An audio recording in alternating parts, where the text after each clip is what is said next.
Amén, gloria al Señor. Dios les bendiga, amados hermanos. El Señor les bendiga, Iglesia Damasco. Amén, gloria al Señor. Vamos a la palabra del Señor, al profeta Zacarías. Zacarías capítulo 3. Zacarías está justo antes de Malaquías. Es el penúltimo libro del Antiguo Testamento, así que puede llegar ahí por Mateo, después se va a encontrar Malaquías y después se encuentra Zacarías. Zacarías capítulo 3. Cuando lo tengan, nos confirman con un fuerte amén. Gloria al Señor. Amén. Gloria a Dios. Leemos la palabra del Señor con toda la reverencia y la fe de vida. Dice la palabra del Señor. Me mostró. ¿A quién le mostró? Al sumo sacerdote. ¿Cómo era el nombre de este sumo sacerdote? Josué. El cual estaba delante de ¿quién? Del ángel de Jehová. Pero también estaba alguien por ahí. Y dice, y Satanás estaba a su mano derecha. ¿Para qué estaba el enemigo ahí? Para acusarle. Y dijo Jehová a Satanás: Jehová te reprenda, oh Satanás. Jehová que ha escogido a Jerusalén, te reprenda. Y pregunta y dice, ¿no es este, lo está refiriendo por Josué, no es este un tizón arrebatado del incendio? Y Josué estaba vestido de vestiduras. ¿Cómo eran las vestiduras de Josué delante de Dios? Viles. Y estaba delante del ángel. Oramos. Padre nuestro que estás en los cielos, toda la gloria y toda la honra, Padre eterno, sea solamente para ti. Señor, toma control de este momento. Toma control, Señor, de nuestra alma, nuestra mente, nuestro corazón, nuestras fuerzas, nuestra vida, nuestras palabras. Toma tú el control, Señor, de todo nuestro ser, y que tu Espíritu Santo hable, Señor, a nuestra vida y transforme conforme a la palabra que Él ha inspirado. Una palabra viva, eficaz, que discierne los pensamientos y las intenciones del corazón. Una palabra que cuando es hablada y sale de tu boca trae vida, Señor, de parte tuya. En el nombre de Jesús te pedimos, Padre eterno, que vivifiques y restaures, Señor, todo lo que está arruinado, Señor. En tus manos lo ponemos, Padre. En el nombre de Jesús, amén. Pueden sentarse, amados hermanos. Fíjense bien, amados hermanos, ¿quién era Josué? Este sumo sacerdote. Josué era el sumo sacerdote que tuvo el privilegio de salir de la cautividad de Babilonia. Después de los 70 años, allá por el año 537 antes de Cristo, cuando Ciro, un gobernador persa que había conquistado Babilonia, da un edicto en el cual decía que todos los judíos que habían sido cautivos en Babilonia podían regresar a Jerusalén. Y no solamente eso, Él les entregó todas las copas, los tazones, los instrumentos de oro que Nabucodonosor había sacado del templo 70 años antes. Y por si eso fuera poco, este hombre dijo una cosa que ya Isaías y Jeremías habían profetizado.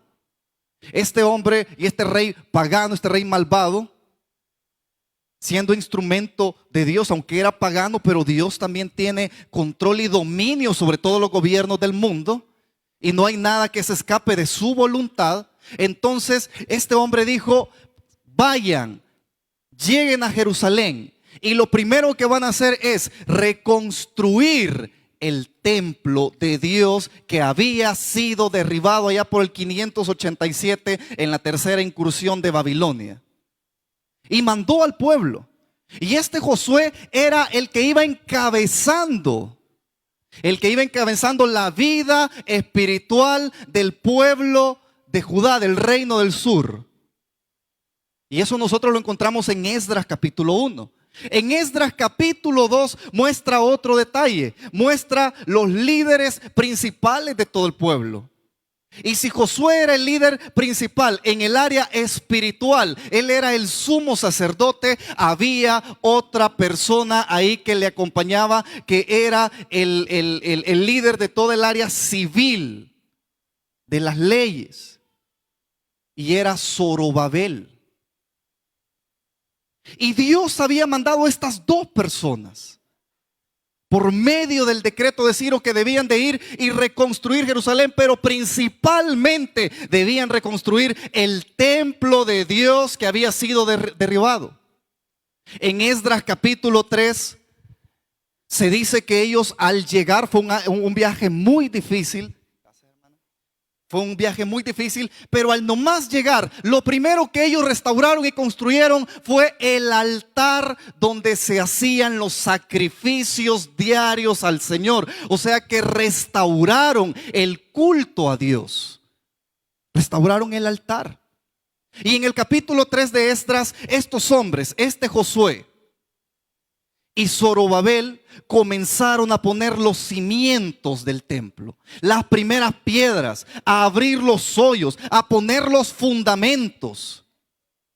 Ellos comenzaron a obedecer la palabra de Dios junto con todo el pueblo, tanto que Esdras capítulo 3 dice que aquellos ancianos que habían regresado y estaban viendo, habían visto cómo el templo había sido glorioso anteriormente, habían visto cómo los babilonios los habían destruido, llegaron y vieron las ruinas de aquel templo que había sido enchapado de oro y donde la presencia de Dios bajó cuando Salomón lo había construido por orden de Dios.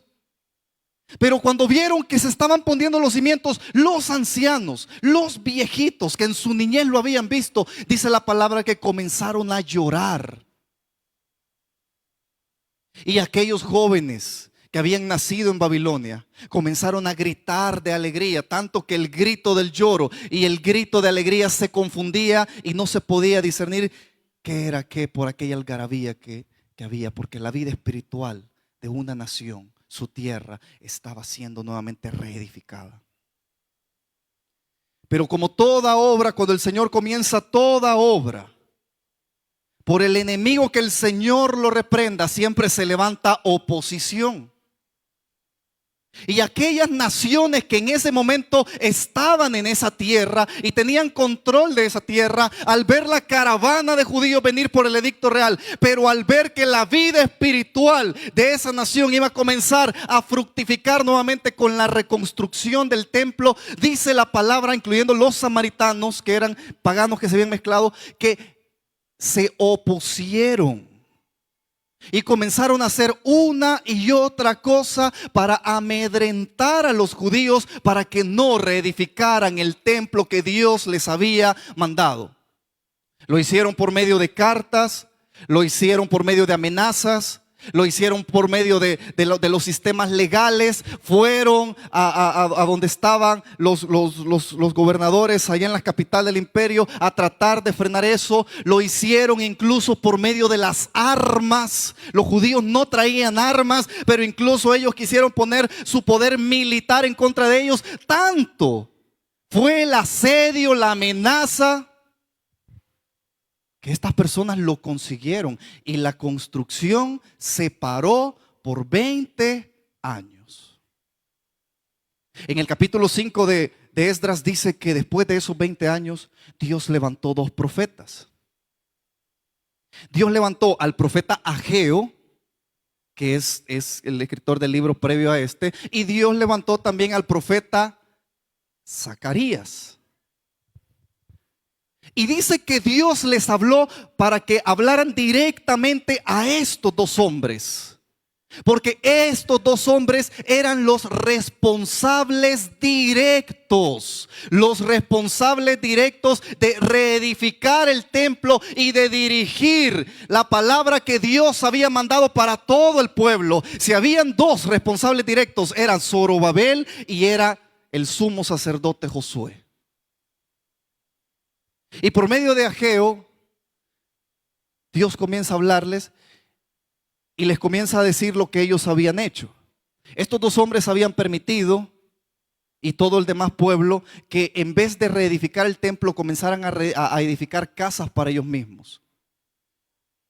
Todo el material que era para el templo comenzaron a utilizarlo para edificar sus propias casas. Y dice que comenzaron a hacer casas artesonadas, casas lujosas, casas esplendorosas durante esos 20 años. Y el templo por ahí tirados.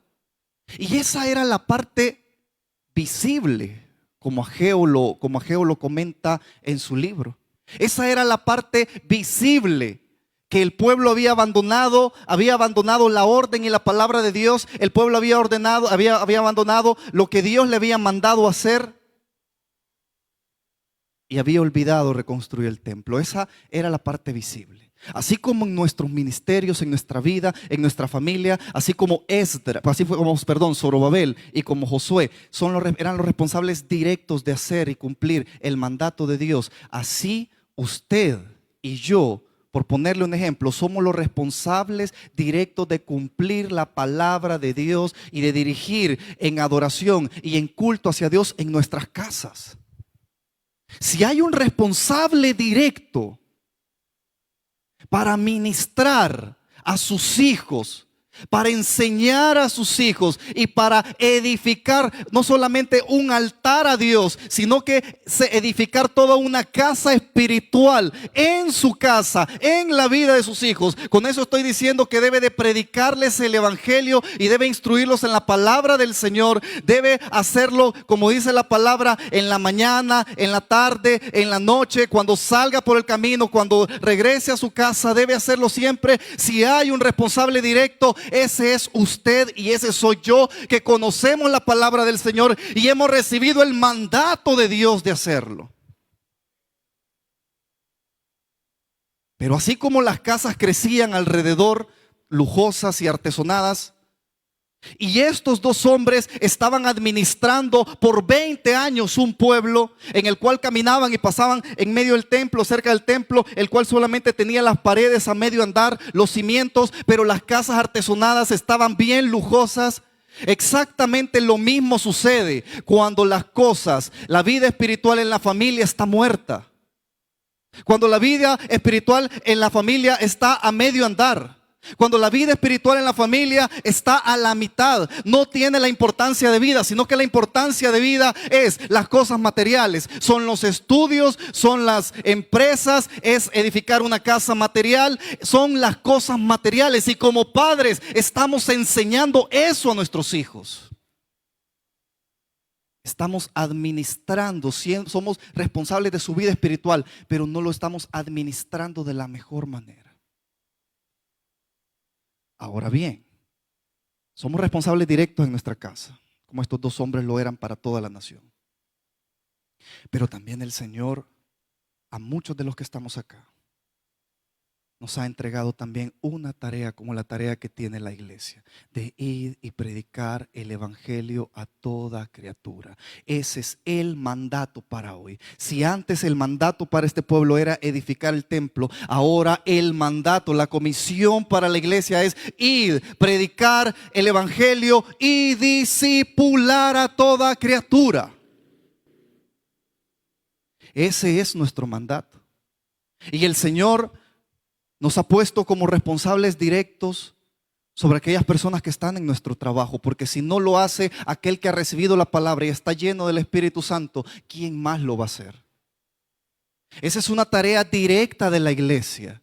No es una tarea hoy para los ángeles como mensajeros, no es la tarea directa para ningún otro ser creado que da gloria y honra al Señor. No es responsabilidad mucho menos de los mundanos, porque ellos son los que están perdidos. Esa responsabilidad directa es nuestra.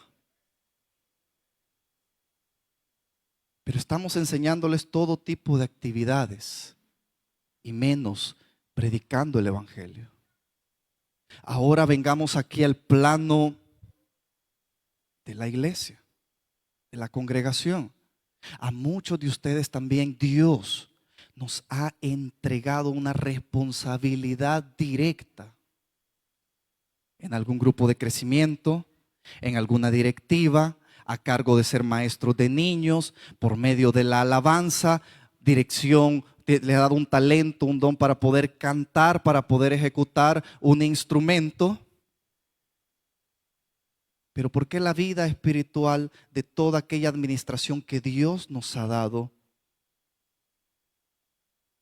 parece que no crece, que no avanza? Parece que se ha detenido. Y así como Josué y Zorobabel cuando caminaban por la ciudad, todas las cosas a medio andar. Porque lo evidente, lo que Ageo les estaba diciendo, ustedes se han dedicado a otra cosa menos a hacer el trabajo que Dios les ha dado.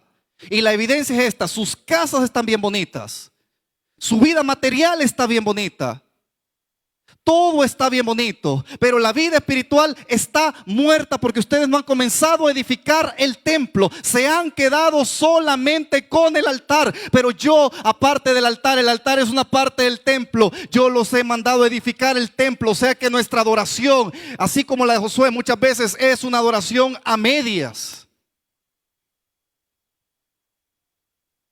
Y el detalle está que en la parte visible se nota esa mortandad que hay en medio de nosotros. No hay almas, no hay derramamiento del Espíritu Santo. Hay problemas por un lado, problemas por otro. Y la adoración parece estar a medias, sin un compromiso real con el Señor. Pero esa es la parte visible. Pero lo que Zacarías muestra es la parte invisible de lo que ocurre en el corazón de aquellos que somos responsables directos de hacer y cumplir la palabra de Dios en la responsabilidad que Él nos ha dado. Zacarías no muestra la parte visible como Ageo. Él muestra la parte invisible. Esa parte que nuestros ojos humanos no ven, pero que Dios sí ve. Y Dios le muestra a través de un ángel a Zacarías cómo estaba la vida espiritual de aquel que tenía la responsabilidad directa de ministrar y enseñar a Dios a toda una nación. Su vida espiritual estaba manchada por el pecado. Intentaba hacer algo y no le salía. De repente tenía una vida oculta por ahí que el enemigo le ponía algún pensamiento, caía en un pecado por aquí, hacía una mala acción por aquí. El enemigo estaba acusándolo delante de Dios. Ya viste a Josué, ya viste quién es el líder espiritual de la nación, ya viste aquel que tú escogiste, tú ungiste para que él edificara el templo, ya lo viste. Mira, le puse esta trampa, le puse este pensamiento y él cayó en ese mal pensamiento. Mira cómo están sus vestidas, se siguen ensuciando y se siguen ensuciando. Exactamente lo mismo que el enemigo hace cuando comienza a minar, nuestro corazón. Caemos en pecado. Él va y nos acusa delante de Dios porque Él es el acusador. Y eso es lo que el enemigo, Satanás, que el Señor lo reprenda, logra percibir acerca de nosotros cuando ve que nosotros ejecutamos con nuestras acciones aquellas cosas que Él ha minado en nuestra mente, en nuestro corazón, a través de otra persona. Es lo que Él logra ver y es lo que nos acusa. Y ahora póngase a pensar lo que hay en nuestro pensamiento,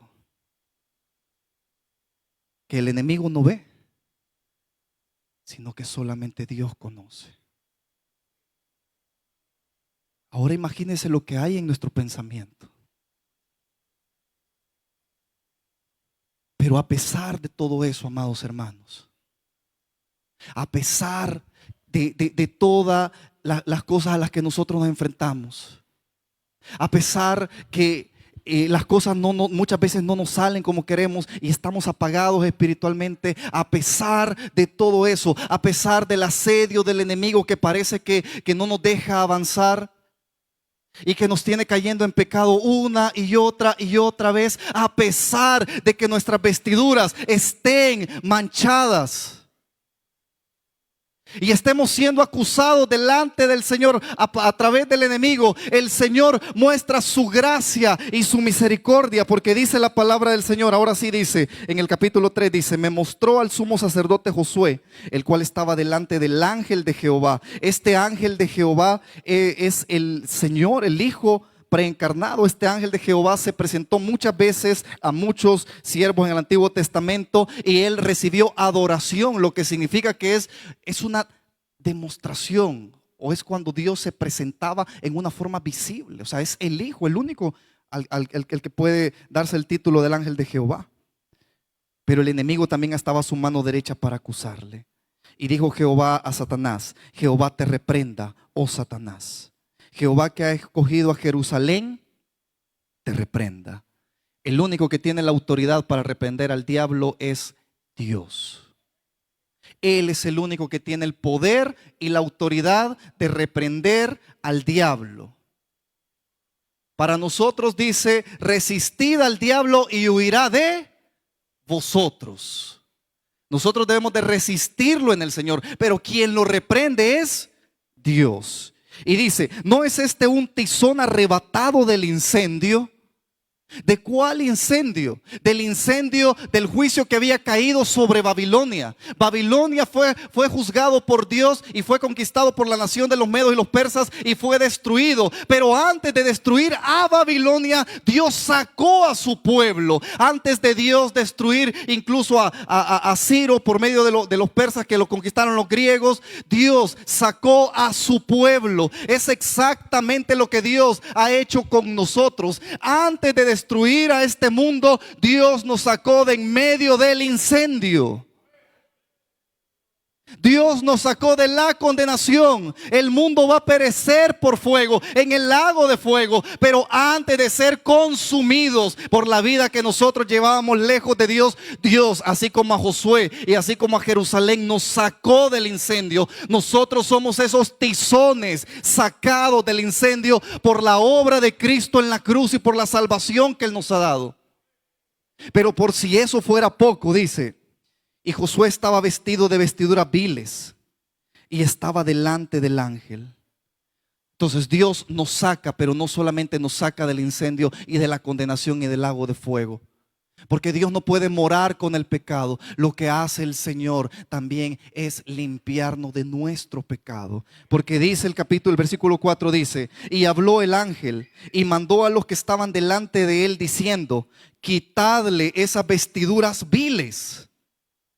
Y a él dijo, mira que he quitado de ti tu pecado y te he hecho vestir de ropas de gala. Amados hermanos, eso es lo que ocurrió exactamente el día que Jesucristo lavó nuestros pecados con su sangre preciosa. Dice la palabra que Él quitó nuestras vestiduras viles, nuestras vestiduras llenas de pecado. Él quitó esas vestiduras que eran desagradables delante de Él. Él lo hizo y nos puso las vestiduras de Él. Él nos cubrió con su santidad y su justicia. Por eso nosotros, dice la palabra, que hemos sido justificados. Romanos 5 dice, justificados por medio de la fe, tenemos paz para con Dios por medio de nuestro Señor Jesucristo.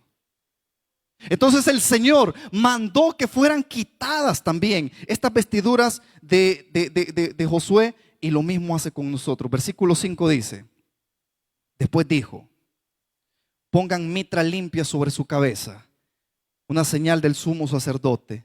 Y pusieron mitra limpia sobre su cabeza y le vistieron las ropas. Y el ángel de Jehová estaba en pie. Entonces lo primero que Dios hace es comenzar a purificar a aquel que había caído en pecado, aquel que estaba lejos por su pecado delante de Dios, aquel que no podía avanzar y hacer la obra de Dios. Dios comienza a purificarlo.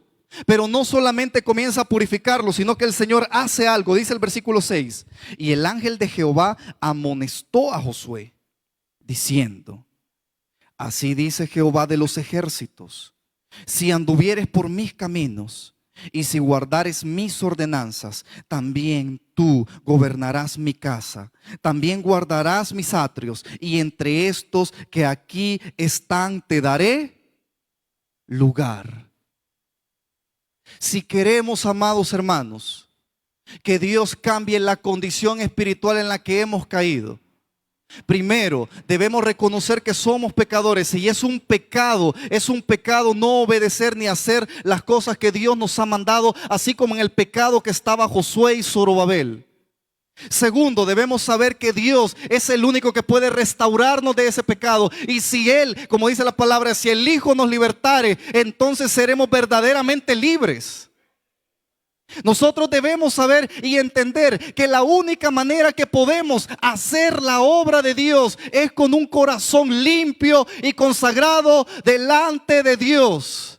Este hombre era el sumo sacerdote, tenía la responsabilidad directa de ministrar a Dios al pueblo, misma responsabilidad que nosotros tenemos, pero no lo podemos hacer cayendo en las tentaciones del enemigo, no lo podemos hacer cayendo en pecado, no lo podemos hacer con pecados no confesados, no lo podemos hacer.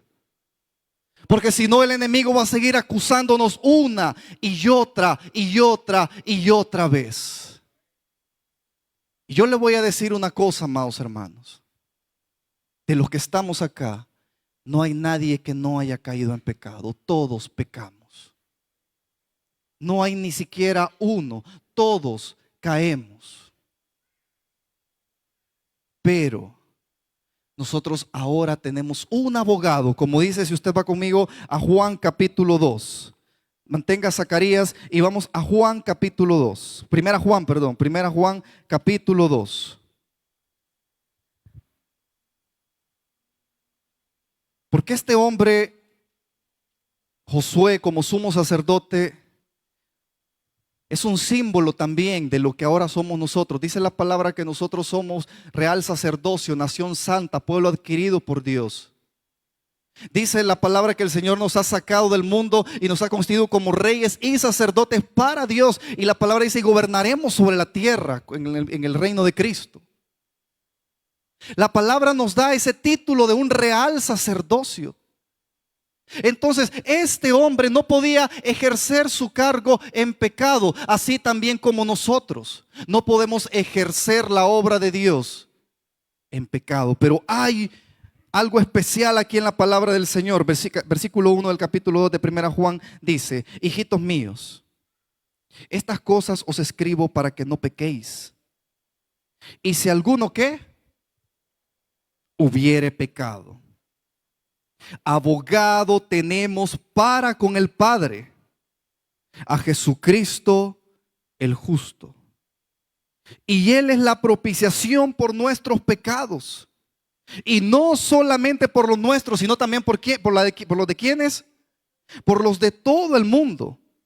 Y esto sabemos, que nosotros le conocemos si guardamos sus mandamientos. Hermanos, así como Josué no podía ejercer su ministerio en la vida oculta que él tenía, y el pueblo de Israel, habiendo pecado por desobedecer la palabra de Dios, no podía edificar. O sea, la oposición ya no era solamente física de los enemigos, la oposición venía de Satanás para que ellos no edificaran. Entonces, ¿qué había hecho el enemigo? Como había puesto primero oposición, quitó la fe de ellos. Al quitar la fe de ellos, quitó el temor de Dios en ellos. Al quitar el temor de Dios en ellos, era fácil pecar porque ya no le temían a Dios. Entonces la vida espiritual de ellos estaba contaminada y manchada, y por eso ellos no podían avanzar.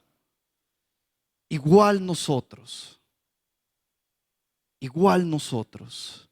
Pero dice la palabra: estas cosas os escribo para que no pequéis. Pero si alguno hubiere pecado, abogado tenemos delante del Padre, a Jesucristo, el Hijo de Dios. Él es nuestro abogado. Él es el ángel de Jehová que está a la par del Padre, ahora sentado a su diestra, intercediendo por nosotros. Y cuando alguien se arrepiente, se vuelve del Señor, se da cuenta que no está haciendo las cosas bien en la responsabilidad que Dios le ha dado, viene, se arrepiente y se aparta. Dios lo perdona, lo restaura, lo llena con su Espíritu Santo y le permite comenzar aquello que había abandonado.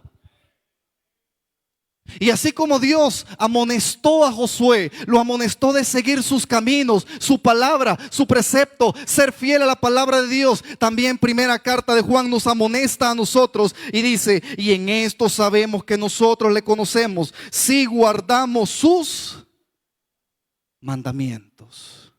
Y esa es una señal inequívoca de alguien que ha sido verdaderamente restaurado por Dios y es guiado por el Espíritu Santo. Y es alguien que verdaderamente ha obtenido la salvación de Cristo, que guarda y sigue los mandamientos del Señor. El Señor Jesús dijo: si me amáis, guardad mi palabra. Regresemos a Zacarías. Regresemos a Zacarías. Dice en el versículo 8 del capítulo 3, dice: escucha pues ahora, Josué sumo sacerdote, tú y tus amigos que se sientan delante de ti, porque son varones simbólicos. Aún en el Antiguo Testamento Dios estaba diciendo cómo iba a quitar el pecado del mundo. Dice: he aquí yo traigo a mi siervo el renuevo. ¿Quién es el siervo? ¿Quién es este renuevo? Como dice Isaías, saldrá un renuevo de la vara de David, saldrá un vástago de la genealogía de David. Ese renuevo es nuestro Señor Jesucristo. Es el Cordero inmolado de Dios que en la cruz del Calvario fue sacrificado. Él es el renuevo. Que la palabra del Señor dice: porque he aquí aquella piedra que puse delante de Josué. Sobre esta única piedra hay 7 ojos. ¿Quién es esa piedra? Esa piedra es el fundamento firme, es la roca, esa roca que Jesús dijo: y sobre esta piedra, esta roca, edificaré mi iglesia.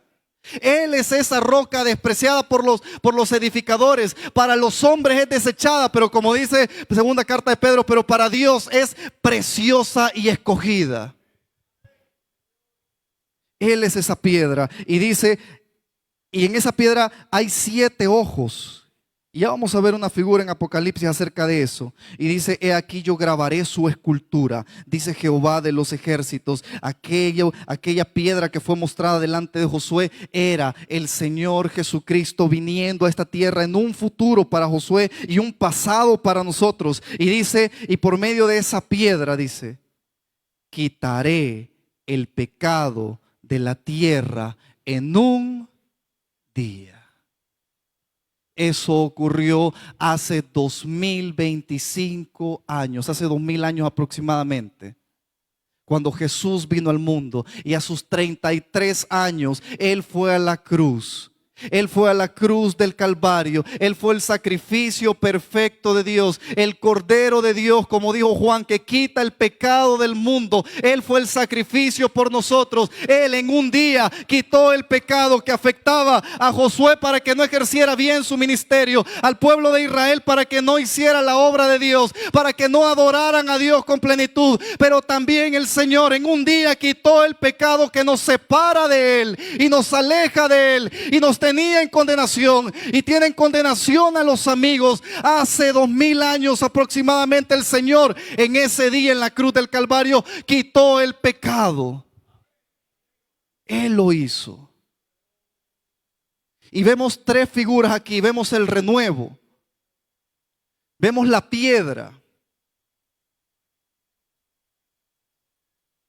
y vemos esos 7 ojos. Y para ello yo quiero que vayamos a primera carta de Pedro. Primera carta de Pedro. Ahí por Juan. Primera carta de Pedro.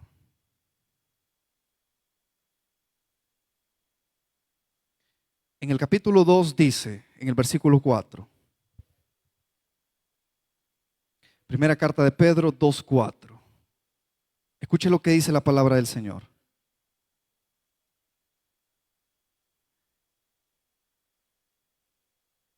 Acercándoos a Él. Y como dice, piedra viva, desechada ciertamente por los hombres, mas para Dios, ¿cómo es esta piedra? Escogida y preciosa. Y nos dice también a nosotros: vosotros también como piedras vivas, como dice, sed edificados como casa espiritual. ¿Y como qué? y como sacerdocio santo. ¿Para qué? Para ofrecer sacrificios espirituales aceptables a Dios por medio de Jesucristo. Él es la piedra viva. Él es la base del fundamento. Y si Zorobabel y Josué debían edificar una casa física para adorar al Señor, ahora la casa que Dios está edificando es una casa espiritual. Es una casa espiritual que se tipifica como su iglesia. Nosotros somos la casa espiritual de Dios. Nuestro cuerpo, dice la palabra, que es templo y morada del Espíritu Santo. En aquel entonces moraba en un templo físico, moraba en el tabernáculo, pero ahora Él mora en esta casa espiritual, que la base y el fundamento es Cristo. Y esa piedra para Dios es la piedra que Él escogió, a su propio Hijo. Él lo escogió y para Él esa piedra, su Hijo, es precioso, tiene un valor incalculable. Por eso el precio que fue derramado en la cruz del Calvario, que es la sangre de Cristo, tiene un valor incalculable. Nada más puede superar ese precio con el cual fuimos comprados, con el cual el pecado fue en un solo día quitado. Y sigamos leyendo. Vea lo que dice el versículo 7. Para vosotros pues, los que creéis, ¿Él es qué? Él es precioso. ¿Para cuánto es precioso Jesús? Los que creéis en Él, Él es precioso. Pero para los que no creen, dice, la piedra que los edificadores desecharon ha venido a ser cabeza del ángulo. Y esa misma piedra que a nosotros nos salva, de la cual estamos fundados como un edificio espiritual, para aquellos que no creen, es una piedra ¿de qué? De tropiezo y roca que hace caer. ¿Por qué? Porque tropiezan en la palabra, siendo desobedientes, a los cuales también fueron destinados. Y vimos también una figura acerca que esa piedra tenía 7 ojos. Vamos a Apocalipsis capítulo 5. Apocalipsis capítulo 5. Dice la palabra que Juan había visto un libro, y un libro que tenía 7 sellos, y esos 7 sellos nadie los podía ver. No había nadie digno de abrirlos, ni en los cielos, ni en la tierra, ni ninguna. Nadie podía, ni era digno de poder ni siquiera de mirar ese libro. Es lo que dice Juan en el capítulo 5 de Apocalipsis. Pero dice que de repente apareció uno. Y en el versículo 6 dice: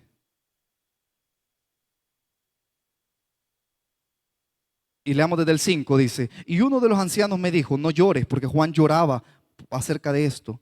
He aquí el león de la tribu de Judá, la raíz de David, ha vencido para abrir el libro y desatar sus 7 sellos. ¿Quién ha vencido? ¿Quién venció en la cruz del Calvario? El león de la tribu de Judá, el Señor Jesucristo. Se presentó como un león, pero ahora se presenta como un cordero. Y dice: y miré y vi que en medio del trono y de los 4 seres vivientes y en medio de los ancianos estaba en pie un cordero, con C mayúscula, como inmolado, que tenía 7 cuernos y tenía ¿qué?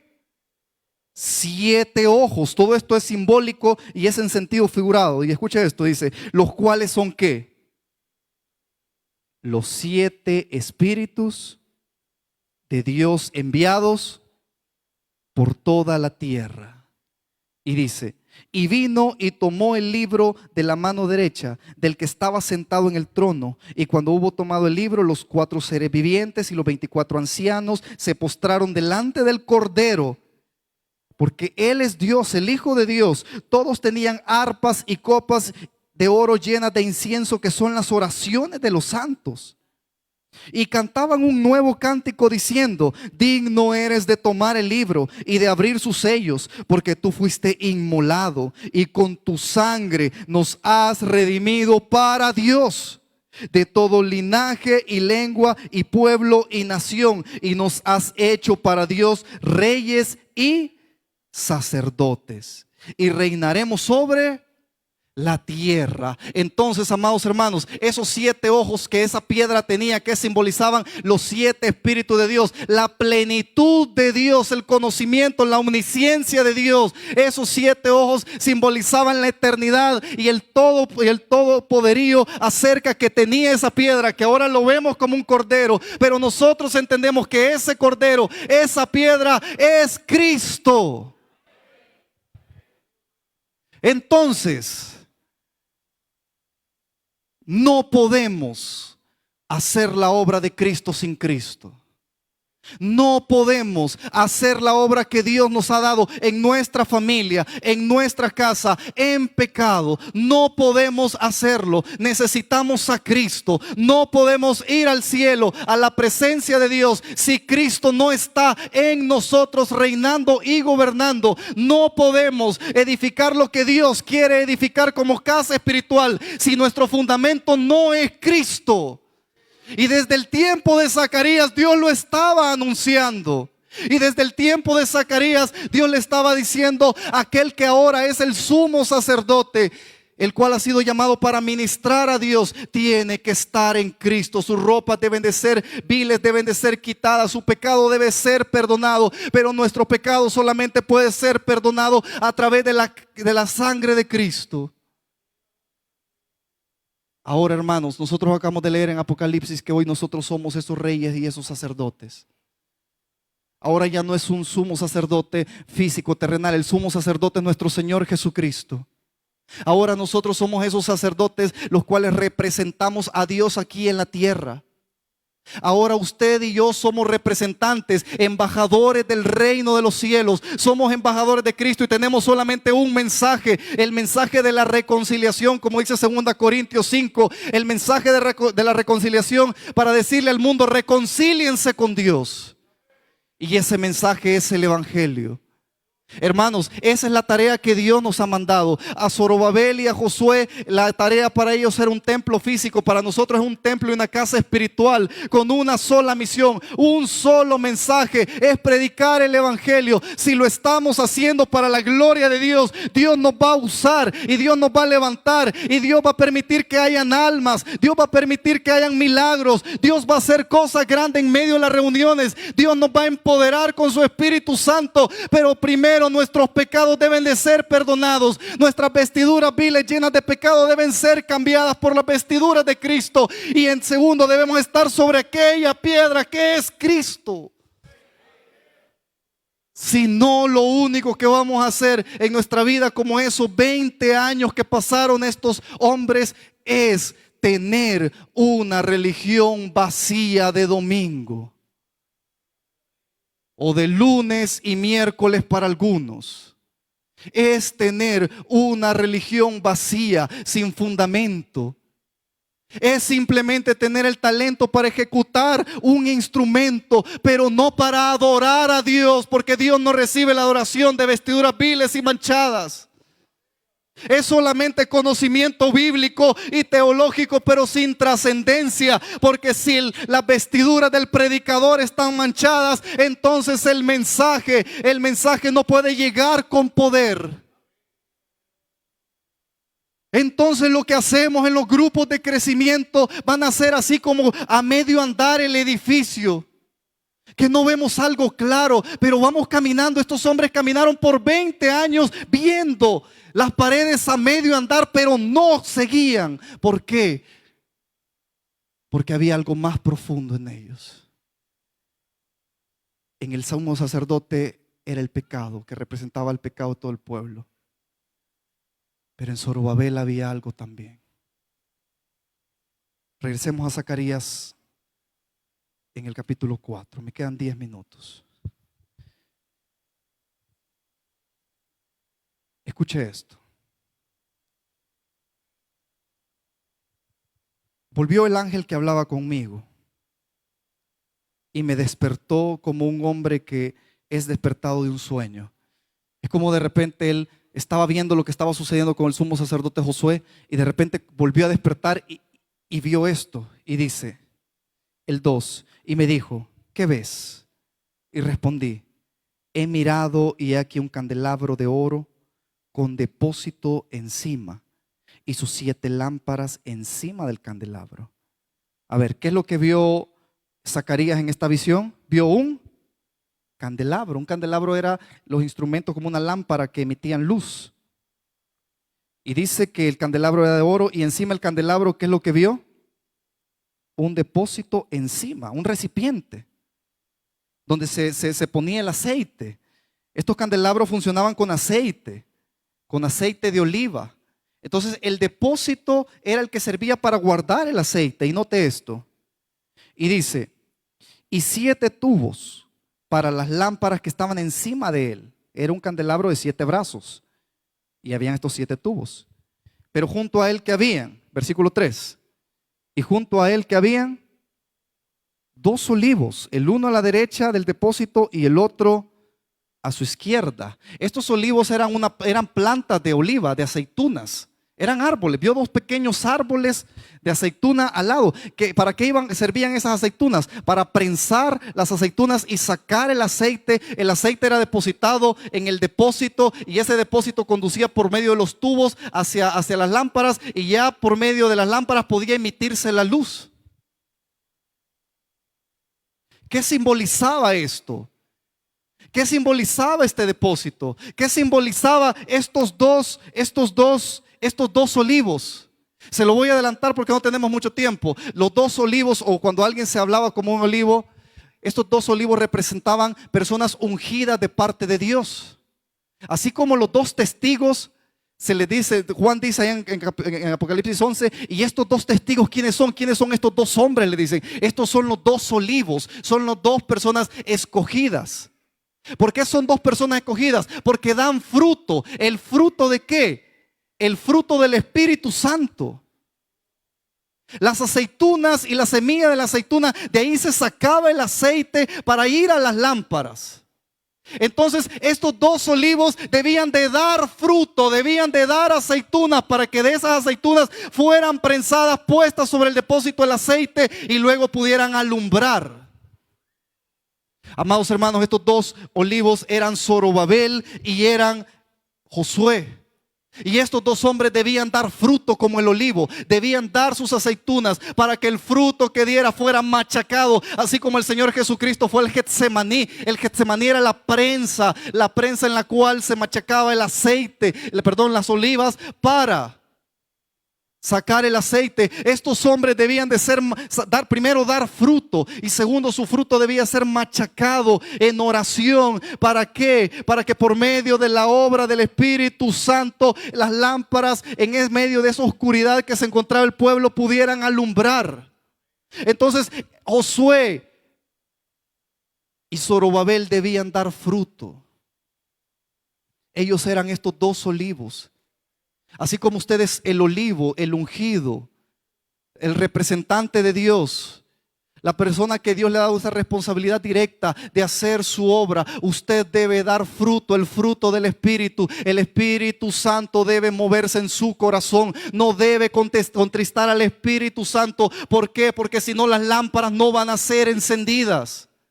Las lámparas no van a ser encendidas. El Espíritu Santo no va a obrar ni va a tomar control. Siempre va a tratar de ser por mis decisiones, por mi esfuerzo. Y siempre las cosas que vamos a lograr van a ser cosas carnales, pero no para la gloria de Dios. Por eso, si nosotros seguimos leyendo, escuchen lo que dice esto. Y junto a él 2 olivos, el uno a la derecha del depósito y el otro a su izquierda. 4, proseguí y hablé diciendo a aquel ángel que hablaba conmigo: ¿qué es esto, Señor mío? Y el ángel le da la respuesta general de todo lo que había visto y le dice: entonces respondió y me habló el 6 diciendo: esta es la palabra de Jehová a Zorobabel que dice: no con ejército ni con fuerza, sino con mi espíritu, ha dicho Jehová de los ejércitos. Zorobabel esperaba la intervención de los ejércitos. Zorobabel esperaba la intervención de la fuerza. Zorobabel estaba esperando que las cosas se dieran, pero por voluntad de ellos. Pero amados hermanos, en la obra que el Señor nos ha dado, le había dado a estos dos hombres de reconstruir el templo. El enemigo no era físico, el enemigo era espiritual. Era Satanás el que estaba en contra de ellos. Por eso nuestras armas no son carnales, sino espirituales en Dios para destrucción de fortalezas. Porque no es con fuerza, no es con espíritu, no es con estrategia, no es con inteligencia humana. Solamente podemos hacer el trabajo que Dios nos ha dado a través de la obra del Espíritu Santo. Pero como olivos debemos de dar fruto, debemos de dar el fruto del olivo y debemos prensarlo y machacarlo en oración. Debemos hacer ese sacrificio en oración, morir a nosotros mismos. ¿Para qué? Para que el aceite fluya, llegue a los depósitos y entonces la obra del Espíritu Santo alumbre. Como el Señor Jesucristo dijo, así alumbre vuestra luz delante de todos los hombres y vean vuestras buenas obras y glorifiquen a Dios que está en los cielos.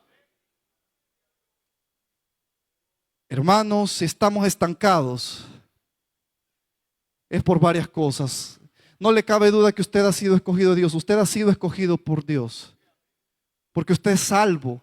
Usted ha sido lavado con la sangre de Cristo. Y si ha pecado y tiene contristado al Espíritu Santo, vaya así como Josué, vaya delante de Dios y deje que Él le cambie sus vestiduras viles.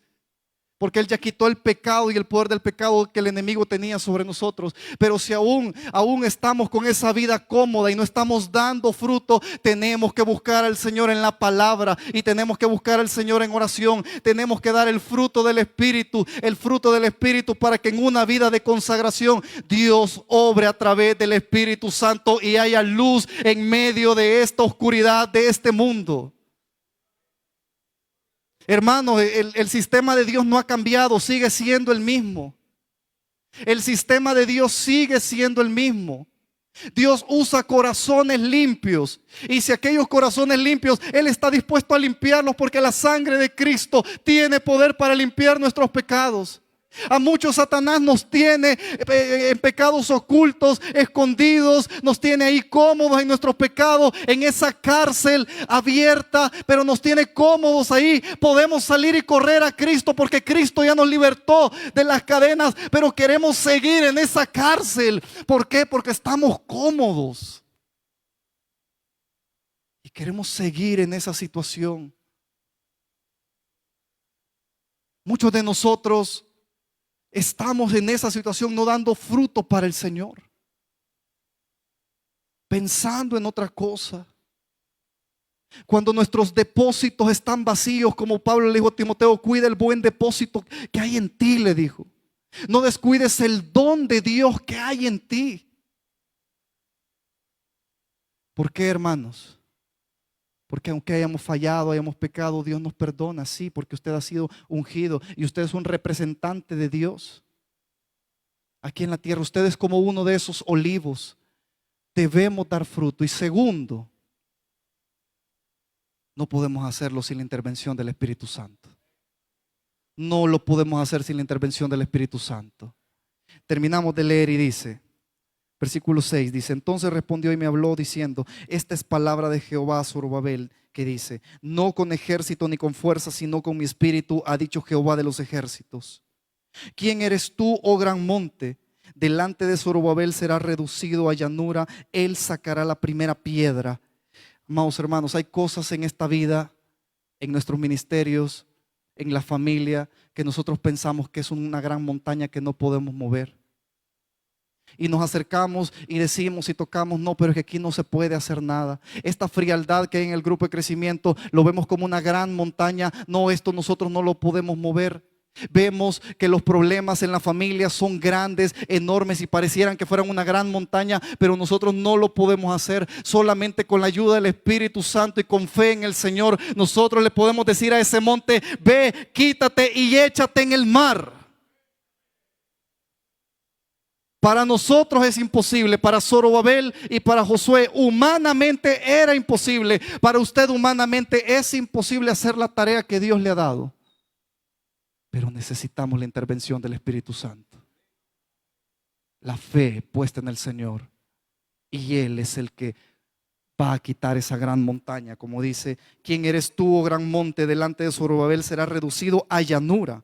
Él sacará la primera piedra con aclamaciones de gracia, gracia a ella. En otra traducción, a Zorobabel Dios le dice: y te van a decir por lo que hiciste con la ayuda y la intervención de mi Santo Espíritu, Dios te bendiga, Zorobabel, por lo que hiciste. ¿Por qué? Porque dice, vino nuevamente palabra en el versículo 8, dice: vino palabra de Jehová a mí diciendo: las manos de Zorobabel echarán el cimiento de esta casa. O sea, él echó el cimiento y sus manos la acabarán, y conocerás que Jehová de los ejércitos me envió a vosotros. Amados hermanos, esa obra que comenzamos y está estancada, cuando usted vuelva a Dios en el nombre de Jesús, usted la va a terminar y va a traer luz, fortaleza y bendición para todos aquellos que sean beneficiados con la obra que Dios le ha mandado hacer. Y dice el 10: porque los que menospreciaron el día de las pequeñeces se alegrarán y verán la plomada en la mano de Zorobabel. Aquellos que decían: esta casa no tiene la gloria que tenía antes, ellos van a ver cómo Dios va a terminar esa obra. Y dice después del punto: estos siete son los ojos de Jehová que recorren toda la tierra. El 11: hablé más y le dije: ¿qué significan estos dos olivos a la derecha del candelabro y a su izquierda? Hablé aún de nuevo y le dije: ¿qué significan las dos ramas de olivo que por medio de dos tubos de oro vierten de sí aceite como oro? 13: y me respondió diciendo: ¿no sabes qué es esto? Y dije: Señor mío, no. Y él dijo: estos son los dos ungidos que están delante del Señor de toda la tierra. Estos son los dos responsables que yo he puesto para edificar el templo. Yo no sé cuántos son todos estos olivos que están aquí, amados hermanos. Ustedes son los responsables delante de Dios para hacer la obra de Dios. Si hemos pecado, el Señor nos perdona, pero debemos de ir, confesar nuestros pecados y apartarnos. Debemos vivir conforme a la palabra de Dios, como Dios amonestó a Josué que viviera conforme a la palabra y los mandamientos del Señor. Pero también debemos entender, como Zorobabel, que no es con estrategias humanas como Zorobabel lo quería hacer, y quizás luchó por 20 años tratando de edificar el templo y no podía por la oposición. Pero esta oposición solamente se gana no con ejército ni con fuerza, sino con el Espíritu de Dios. Porque hermanos, ustedes han sido elegidos y yo he sido elegidos, y Dios va a completar su obra en nosotros cuando nos apartemos del pecado, sigamos su palabra y vivamos en el poder del Espíritu Santo. Oramos. Padre, gracias, Señor. Padre eterno, reconocemos, Señor, Padre eterno, que sin tu intervención, Señor, no podemos hacer esta obra tan grande que tú nos has dado. Señor, no podemos edificar un edificio espiritual, Señor Dios Todopoderoso, si primero no estamos sobre la roca que es Cristo. Señor, tú ya proveíste todo, ya nos libraste del pecado, Señor, hace 2000 años aproximadamente, Señor, tú nos libraste y venciste el pecado. En un solo día quitaste el pecado y tomaste la autoridad que éste tenía sobre la vida de los seres humanos. Por eso ahora somos libres, Señor. Señor, pero también reconocemos, Padre eterno, que una evidencia que no te amamos, Padre, y seguimos anclados a nuestros pecados es cuando somos desobedientes a tu palabra. Y reconocemos, Padre eterno, que esta situación de la vida espiritual, Señor, ya sea de nuestra familia, donde somos directamente responsables, las almas de nuestros amigos, también donde tú nos has puesto responsabilidad para predicar el evangelio, o el ministerio, el grupo, la directiva, Señor mi Dios, donde tú nos has puesto, Señor mi Dios, a servir, Padre eterno. No podemos hacer la obra que tú demandas, Señor, sin la intervención, la asistencia y la ayuda de tu Espíritu Santo. Como a esos olivos, Señor, permítenos dar frutos, Señor, dar frutos, Padre eterno, donde en un sacrificio de oración, Señor, seamos prensados y tu Espíritu Santo salga como oro, como aceite de oro, para ser puestos sobre esos depósitos y la luz del Evangelio pueda brillar a todas las naciones. La luz del Evangelio, de la restauración, pueda brillar en nuestra casa, pueda brillar en nuestra familia. Verdaderamente podamos ver tu mano, Señor, mi Dios todopoderoso. Padre eterno, necesitamos tu intervención, Padre, en el nombre poderoso de Cristo Jesús. Señor, mira aquellos corazones que se arrepienten verdaderamente y reconoce que las vestiduras que tenemos, Señor, son viles, Señor, son viles, Padre. Caemos con facilidad a la tentación del enemigo y estamos expuestos delante de tu corte, Señor, siendo acusados una y otra vez. Pero hoy decimos: no más. Abogado tenemos para con el Padre, a Jesucristo el Hijo de Dios. Abogado tenemos para con el Padre, aquel que en un día quitó el pecado de la tierra por medio de su sangre, al que es el Cordero de Dios, el Cordero de Dios inmolado, que tiene esos 7 ojos que recorren toda la tierra en su soberanía y nos mira. Mira también lo profundo de nuestros corazones. Delante de Él, delante del Creador, delante del Hijo nos rendimos ahora. Señor, perdona nuestros pecados, Señor. Límpianos, Padre eterno. No nos dejes salir de este lugar, Padre eterno, de la misma manera. Señor, no dejes, Padre eterno, que así como a Zorobabel, Señor, y Josué, 20 años, Padre bendito, con la obra medio andar, 20 años, Señor, no sabemos cuánto tiempo, Señor, la oposición del enemigo ha frenado la bendición para nuestra casa, ha frenado la bendición para los jóvenes, ha frenado la bendición para el grupo de crecimiento, ha frenado la bendición de almas en nuestros trabajos, no nos ha permitido ser llenos del Espíritu Santo. Padre, perdónanos, límpianos, cambia nuestra vestidura, Señor, para que podamos ministrar conforme a tu misericordia y tu gracia, Señor. Mira, Padre, el arrepentimiento de tus hijos y trae restauración en el nombre de Jesús. Trae restauración, Señor, en el nombre de Jesús. Aquellos que necesitan restauración, volvamos al Hijo, volvamos al Señor, apartémonos de nuestros pecados, humillémonos delante del Señor y el Señor nos va a restaurar. Porque esa piedra, ese fundamento es precioso para Dios, y para los que en Él creen es precioso también. Señor, oramos también, Padre, que podamos dar frutos como olivos, Señor. Que podamos dar frutos, Señor, el fruto del Espíritu Santo. Si hemos contristado al Espíritu Santo, Señor, Espíritu Santo, perdónanos. Perdónanos, hoy volvemos a ti. Límpianos y permítenos dar fruto, para que ese aceite prensado en oración, en consagración, pueda ser vertido sobre el depósito, sobre este depósito de este ministerio al que tú has entregado, Señor. Y luz comienza a alumbrar en las tinieblas.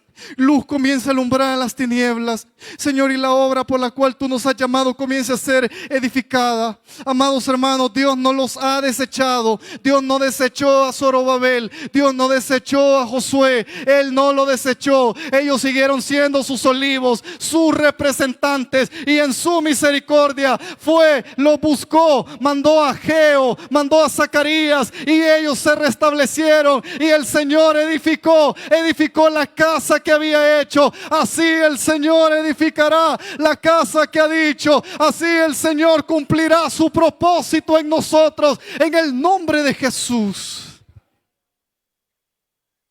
Así el Señor lo hará. Ya no más 20 años. Otros 20 años, ya no más. Otros 5 años de estar estancados, ya no más. Otros 3 meses, 4 meses, otro tiempo, otro periodo, igual ya no. Hoy es el momento, iglesia. Hoy es el momento de volver al Señor. Hoy es el momento de volver a la vida. Hoy es el momento, iglesia. Hoy es el momento. Hoy el Señor nos llama. Hoy el Señor nos llama. Él ha puesto las condiciones y Él hará conforme a su misericordia para aquellos que deseen alcanzar su misericordia. Y si en medio de nosotros habría alguien que está separado de parte de Dios y quiere ser un olivo, alguien que da fruto para Dios, alguien que ahora es parte de la familia de Dios, alguien que empieza este recorrido delante del camino del Señor, queremos invitarle esta tarde que se ponga de pie y reconozca aquel que es el renuevo, como dice Zacarías. Aquel que es la piedra, no es Pedro la roca, no es Pedro la piedra fundamental, no, es el Señor Jesucristo. Y quiere poner su fundamento sobre él para ser edificado como casa espiritual, para ir al reino de los cielos. Le invitamos que crea ahora, se arrepienta de sus pecados, las vestiduras viles con las cuales lo separan de Dios y hacen que el enemigo lo esté acusando. Aquellos que quieren ser arrebatados del incendio, del lago de fuego. Si este mensaje habló su corazón, como el pueblo de Israel, quiero dirigirlo en una oración para que usted reciba a Jesucristo como su Señor y Salvador.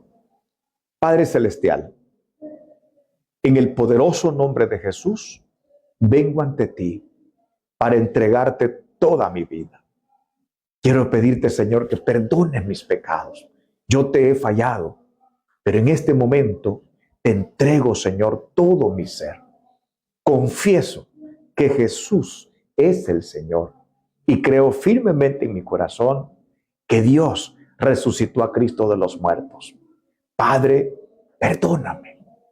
Pido que la sangre de Jesús me limpie de todo pecado. Fortaléceme para poder caminar en el Evangelio. Lo pido en el nombre de Jesús. Si usted hizo esa oración, entonces usted ha recibido a Jesucristo como su Señor y Salvador. Le invitamos a que se congregue en una iglesia de sana doctrina. Pero si usted decide visitarnos, le voy a dar nuestros horarios. El domingo nosotros nos reunimos a las 8:30 en la mañana y a las 3 de la tarde. El martes a las 6:30, el jueves a las 3 de la tarde y a las 7 de la noche. El sábado a las 6:30. Le decimos desde ya, bienvenidos. Que Dios le bendiga.